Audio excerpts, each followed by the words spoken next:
Hello friends, welcome back to my YouTube channel. इस video में हम पढ़ने वाले हैं वेक्टर प्रोडक्ट, जिसे हम क्रॉस प्रोडक्ट भी कहते हैं। पिछले वीडियो में हमने पढ़ा था डॉट प्रोडक्ट क्या होता है, उसके न्यूमेरिकल्स भी हमने किए थे, तो वो वीडियो भी आपको प्लेलिस्ट में मिल जाएगा। तो बढ़ते हैं हम क्रॉस प्रोडक्ट की तरफ। तो क्रॉस प्रोडक्ट क्या होता है?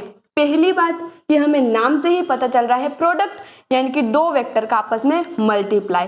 तो मान लीजिए हमारे पास है एक ए वेक्टर है और एक है हमारे पास बी वेक्टर। जब हम इन दोनों वेक्टर क्वांटिटीज का आपस में मल्टीप्लाई करते हैं, यानी कि इनका जो प्रोडक्ट हमें मिलता है वो हमें मिलता है सी वेक्टर, यानी कि ये भी क्या है, एक वेक्टर क्वांटिटी है।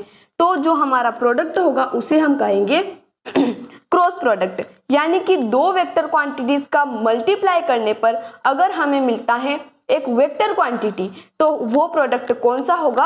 Cross product. और जो हमारा क्रॉस प्रोडक्ट होता है वो डिपेंड करता है साइन थीटा पर। अब थीटा क्या होता है? जैसे कि यहाँ पर है ए वेक्टर है हमारा और ये है हमारा बी वेक्टर, तो इनके बीच का जो एंगल होगा उसे हम कहते हैं थीटा। और ये यहाँ पर थीटा कौन सा लेंगे हम? Sine theta. यानी कि A vector cross B vector equal होता है magnitude of A vector, magnitude of B vector, और साथ में क्या रहेगा? Sine theta. यहां तक बात क्लियर है गाइस।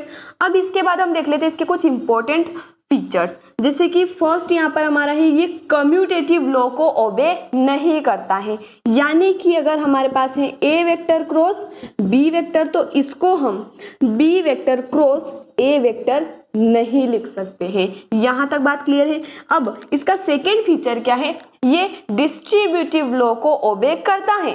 यानी कि जैसे कि A vector cross B vector plus C vector, तो इसे हम ऐसे लिख सकते हैं A vector cross B vector, यानी कि ए का हम अंदर मल्टीप्लाई करेंगे, A vector cross B vector plus A vector cross C vector, इसको हम लिख सकते हैं। नेक्स्ट हम आगे बढ़ते हैं।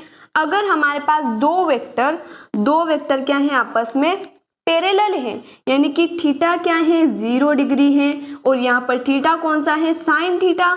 तो अगर साइन 0 डिग्री क्या होता है? 0 होता है। यानी कि हमें पता है कि क्रॉस प्रोडक्ट साइन थीटा पर डिपेंड करता है।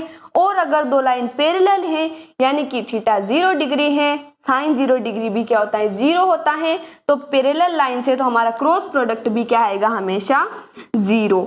If two vectors are mutually parallel, then the cross product is always 0। इसके बाद हम बात कर लेते हैं नेक्स्ट। अगर दो इक्वल वेक्टर्स है, यानी कि A vector cross A vector है, अगर इक्वल है तो हम इनको ए वेक्टर ही लिख सकते हैं एक ही टर्म में। तो ए वेक्टर क्रॉस ए वेक्टर भी क्या होगा? हमेशा 0 होगा।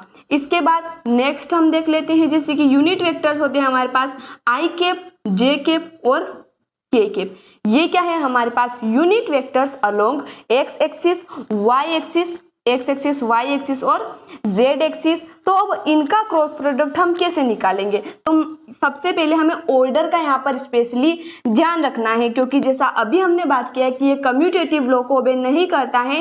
यानी कि आई कैप क्रॉस जे कैप को हम जे कैप क्रॉस आई कैप नहीं लिख सकते हैं, वैल्यू हमें डिफरेंट मिलेगी। तो वो ऑर्डर का हमें स्पेशली ध्यान रखना है। सबसे पहले देखते हैं आई कैप क्रॉस जे कैप, और फिर हम देखते हैं जे कैप क्रॉस के कैप और के कैप क्रॉस आई कैप। तो हमें वैल्यू क्या मिलेगी? आई और जे का जब हम क्रॉस प्रोडक्ट करते हैं तो हमें मिलेगी वैल्यू के कैप, और जे और के का मल्टीप्लाई करने पर, क्रॉस प्रोडक्ट करने पर हमें मिलेगी आई कैप, और के और आई की जो वैल्यू मिलेगी हमें, दैट इज जे कैप। यहाँ तक बात क्लियर है। और दो इक्वल वेक्टर्स का प्रोडक्ट 0 होता है, यानी कि आई कैप का अगर हम आई कैप में ही क्रॉस प्रोडक्ट करेंगे तो हमें क्या मिलेगा? 0। जैसे आई कैप क्रॉस आई कैप है तो वो क्या होगा? हमेशा 0। के का भी सेम सिस्टम है, जे का भी सेम सिस्टम है। इसके बाद अगर हम इस ऑर्डर को रिवर्स कर देते हैं, यानी कि यहाँ पर हमने लिखा आई कैप क्रॉस जे कैप, और अगर हम जे कैप क्रॉस आई कैप लिख देते हैं तो हमारी क्या हो जाएगी? सारी वैल्यूज क्या हो जाएगी? नेगेटिव हो जाएगी, यानी कि माइनस के कैप।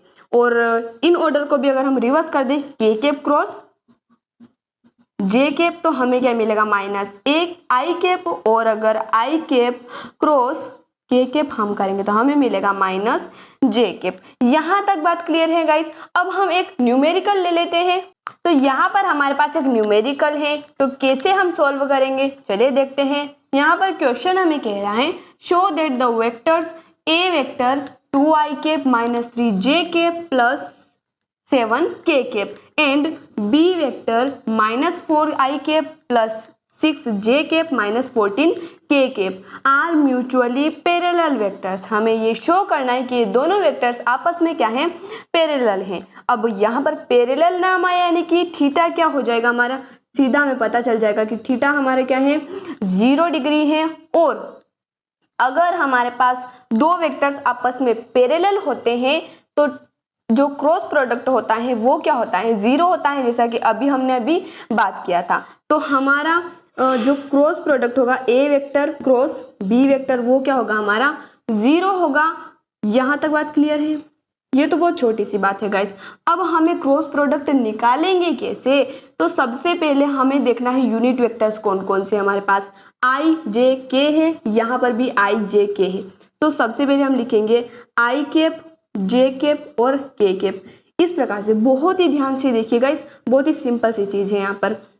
अब i कैप की जो वैल्यू है ए वेक्टर की सारी value i cap j cap और k कैप तीनों वैल्यूज को हम यहाँ पर लिख देते हैं। जैसे कि यहाँ पर i के साथ हमारा क्या है 2, j के साथ -3 और यहाँ पर आ जाएगा 7।